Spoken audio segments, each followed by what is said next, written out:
So as you probably well know, that's the epic opening to 11-Bit Studios and Deb Major's Children of Morta. This pixelated RPG adventure dungeon hack and slasher has been around for a little while. This is not a new game, admittedly, but I've been spending a bit more time with it recently due to the new content update and also the fact that there's tons more content coming for it in 2020 that I decided that I just wanted to revisit it. And also I picked it up on Switch, which I think is probably a key part of why I'm doing this, is because I really feel that Children of Morta just fits Switch so perfectly. It really feels like a handheld game. It's one of those kind of games where basically you could just pick it up and play, enjoy it, put it down, come back to it another day, and it just suits that sort of method of play so well.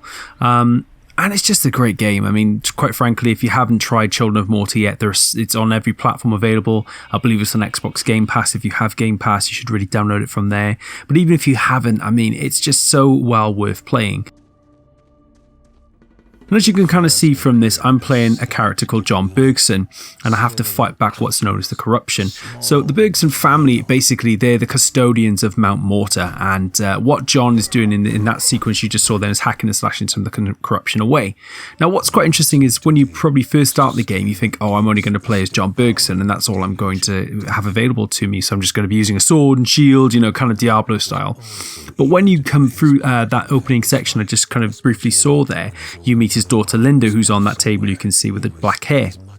And Linda's a good markswoman because she's got a bow and basically she can shoot from a distance. And actually, I find that she's the most effective of the two characters in the opening dungeon because a lot of the creatures within that are like tiny little spiders, you've got some flying creatures, and it really kind of works well having a bow and arrow to deflect and shoot against those from a distance rather than have them all come up close to you, surround you, and you have to kind of hack and slash your way around.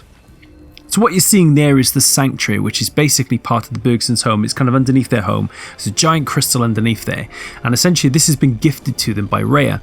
Now Rhea basically is going to try and help them with, fight back against the corruption, because the crystal that you see at the center there, that actually opens a gateway to the corruption. So that opens the heartway to basically fighting back and repelling it and saving Mount Morta and the rest of the world.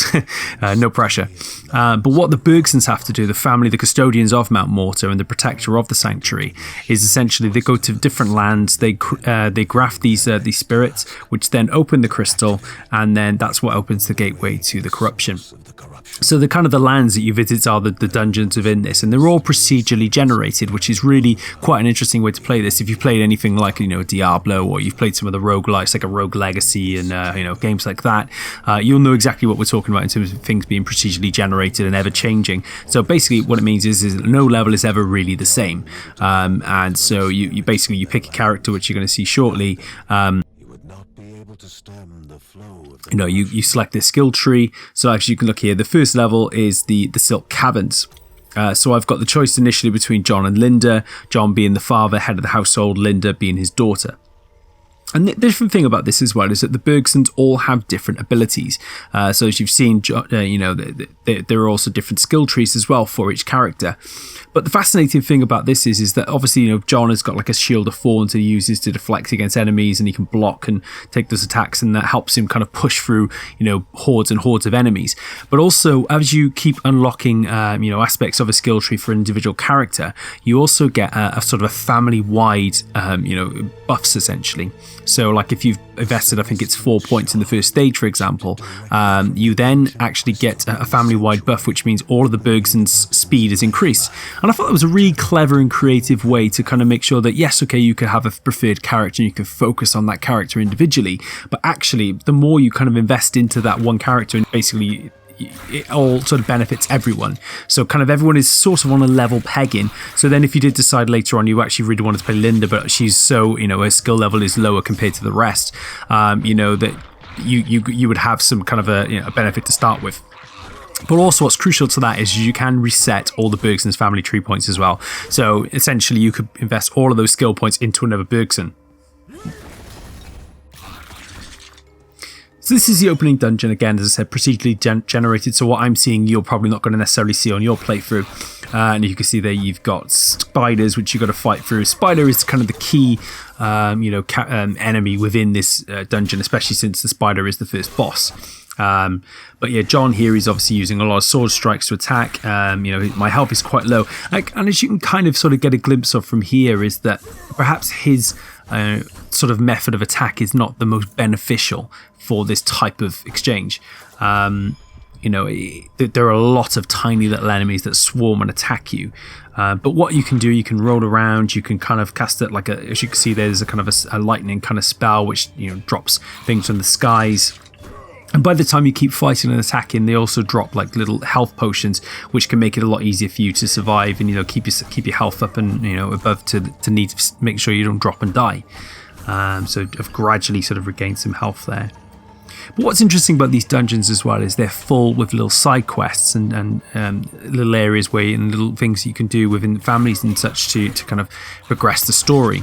And I think that's one of the great things about Children of Morta is that even if you do die and even if like your progress resets and you only get so far and then it seems like it's game over, what actually happens is that the story progresses when you go back to the Bergsons' house, and you actually get to spend a lot of time with these characters. So for instance, for Linda, she spends a lot of her time in her downtime playing a violin to kind of deal with the stresses and trauma of the protecting Mount Morta and trying to fight this other earthly evil.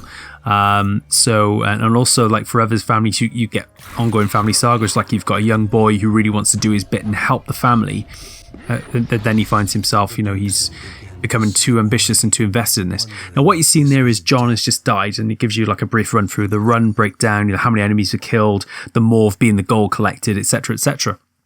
Now, the Bergsons don't actually die, but what this does is basically resets your progress. You do get to keep the morph that you've carried over, and then you can spend it within the house. So one of the Bergsons, Ben Bergson, actually creates his own little workshop inside, and so you can increase armor, you can increase the effectiveness of armor, you can increase your competency in combat, things like that. And that obviously you spend your morph on that. But there are also other sort of mini shops within the Bergsons' house as well. So like, for instance, the seer, the grandmother, is actually, she creates her own kind of like sanctuary essentially within the sanctuary, and it's basically she can research kind of ruins and obelisks and things like that, and you can get these obelisks throughout the dungeons as well, which can help you in moments of crunch and periods of panic, and that can add nice little buffs which you might need in a pinch, like for instance increase your critical hit damage or your speed or things like that. But I mean, what I think is beautiful about this game is that it's very much a family-driven affair, and everyone does have a part to play. So obviously, you may see that Ben is the older sort of one of the older custodians of the mount, but actually his workshop is so crucial, because without his upgrades and buffs, then you wouldn't actually be able to survive many of the later dungeons. So that's such a crucial point. And same with the grandmother, she obviously sees the corruption come in, but then she also has these abilities which enable you to prepare more effectively for the challenges that lie ahead. But as I mentioned, Children of Morta has a really extensive content roadmap coming out. I mean, they've got a paid DLC due at some point later this year. But this recent update has added the new game plus to the game, which is a massive addition as well. The Setting Sun In update. Prior to that was the Shrine of Challenge, which added some new difficulty settings and an items pack. And then coming up next, you've got a new playable character for the Bergsons, which I'm really excited to see who that's going to be and how they're going to factor into the storyline. There's going to be online co-op. So currently you can play this locally, which is great, and it's a bit like kind of Diablo style, but there is no online co-op currently in the game. That is coming in a future update though, which will be really awesome. But essentially, I think one of the great things of this is, for instance, in the opening dungeons, obviously John has kind of got his sword and shield, and he can kind of like be like a tank-like character, whereas you got Linda with her, bow and arrow, who can fight from a distance to really kind of, make sure that those enemies are repelled, and she does stronger damage, and so she's a bit, her health isn't as much as John, so she needs to be able to have someone to rely on to kind of take those hits. And what you're seeing here as well is when you're in the Bergsons home, when you kind of like the levels reset and the game's over, you can actually look into the different rooms, and you get an overview of what the Bergsons are talking about in their spare time. And I say you mentioned, their thoughts and feelings, and the troubles and the trauma that they've had to deal with. So it's great when there's a lot of that in the game.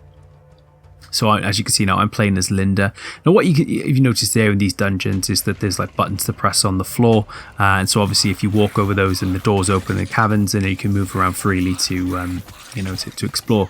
But as you can see there, she's got kind of like these fireballs surrounding her, so throughout certain points, depending on how what's within your dungeon, you can actually earn certain buffs by performing certain little games or rewards. There are certain little subsections, like for instance, you have to protect a group of travelers, so you have to fight your way through to protect them. There's actually a lost wolf cub you can find, so you have to protect the wolf cub and bring him back home, so that can create a nice little side mission. You have to try and heal him within properties within the caverns. There's actually a random chicken you can find you have to chase, and when you actually catch the chicken, you actually get some great rewards. And sometimes you can just literally find a shrine right in the middle of the dungeon. You can pick things up and you can get some buffs from that. So it's so, like, you just don't know what to expect from one dungeon to the next. And I really like that about Children of Morta, is that you feel like in some ways you're making progress, but actually it might not quite be the way you expected, and vice versa. Sometimes you might actually find that a dungeon, the last one was previously tough, but this one was much easier, and you can fight your way through and be done a lot quicker. But as I mentioned, there's more updates coming as well. So there's an endless mode coming to Children of Morta. There's a new items pack, and then there's a brand new paid expansion, hopefully due later this year as well, called Uncharted Lands. But I think, Children of Morta, as I said, this is not a new game. This has been out since September of last year. So obviously, it's compared to recent stuff I've had on the channel, it's not one of the newer titles. But I think it's a title that's going to continue to expand and grow and develop over the coming year, and I think it's something that's worth taking the time to check out and at least keeping on your radar, in the midst of your massive backlog, which I'm sure you're all fighting through at the moment. But it's such I love the idea of having a fighting family, working together, and they're all kind of benefiting each other with different buffs. They've all got different abilities. They all kind of contribute to their world in different ways. That's one of those obelisks of skills I've mentioned, by the way, so that's given Linda a bit of an extra advantage in battle there. And there's all the more that she's picking up on the ground as she's fighting those bats. But you see what I mean, how a bows person might actually find it a lot easier in this dungeon compared to others, but I'm sure John's abilities might benefit others as well. And this sort of goes back, this actual sequence you've seen here, this wave base, is actually one of the random events you can happen within a dungeon. This was actually the first time in this playthrough, this is the first time I saw this after playing multiple dungeons, it shows you, I think, as well, that it's a testament to how much variance there is within the game and how much is likely to be in the coming months when all these updates have released. But this one, essentially, you fight through waves and waves and waves of the corruption, and then when it's over, you actually get to that sort of cell unlocks, and you get a shopkeeper come out, and the shopkeeper actually enables you to buy items within the dungeon, which I think is such a crucial thing as well, and that actually unlocks for the rest of time. So certain things you unlock in certain dungeons will be applicable throughout. And I think that means as well, like when you are dying and you're kind of struggling your way through the initial stages, you will gradually find a way out, because whether that's a case of you've increased your power so much and your durability so much that you just the boss characters become easy to defeat, or you've got that extra little advantage like the shopkeeper, you can buy something you need in a pinch, to revive all your health if you were pretty much low to begin with. So I think one way or another, you're going to find your way through each dungeon, and that could take 50 times, that could take 20 times, that could take 100 times. Who knows? But I think the beauty of this game is that you can find ways forward, and you're always unlocking something. You're always progressing, whether that's the story, whether that's items, whether that's money to items to help you to develop as a character. But I do love the idea of a fighting family, as I said, and I think this has got a heartfelt story as well. The difference between this and, say, a Diablo is that, Diablo really is, you get a mission structure and you kind of follow the quests, and, the quests are all well and good. But I think with this, you really you connect with these characters, and all the characters are given their chance in the spotlight to kind of, talk about their thoughts and feelings. As I said, Linda plays the violin to kind of help her unwind, and that just adds another dimension to a character. But you can also understand the frustrations of the boy who just wants to help his family, even though he's young and they're trying to protect him. But even though he's feeling his sworn duty and fealty to, protecting Mount Morta. So there's all these things to think about. And there's all these things while you're playing that just sort of really resonate with the player, and you wouldn't think that looking at the pixelated art style, because it's not necessarily something, it's not like a big extravagant Last of Us where the graphics are so huge and epic, and you feel so like this, it feels so real. These don't feel as real, obviously, but the heart and soul that beats within this game is much brighter and bolder than many other games on the market. So this is actually the first boss. I'll show you this so you can kind of get a feel for what you kind of are up against initially. And you get some real tough challenges. So obviously you've seen, I've kind of breezed through a lot of these dungeons, but this boss is quite tricky. And then there's like a drop attack which they slam down on you, and you're distracted by all these little minion spiders. So it's really quite a tricky one, and you know, this is not going to be an easy fight. But the health is going down, and you know, obviously if you had increased your damage and your durability, obviously the strikes would have been better. Perhaps if you got a critical strike obelisk, you could have actually, that could have given you the extra advantage. But yeah, I mean, that's the thing about Children of Morta. Like I said, there's always a way to progress and develop.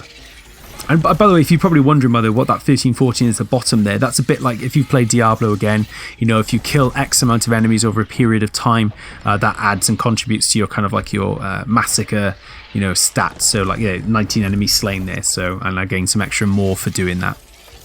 So yeah, you can see that this battle is probably not going to go my way.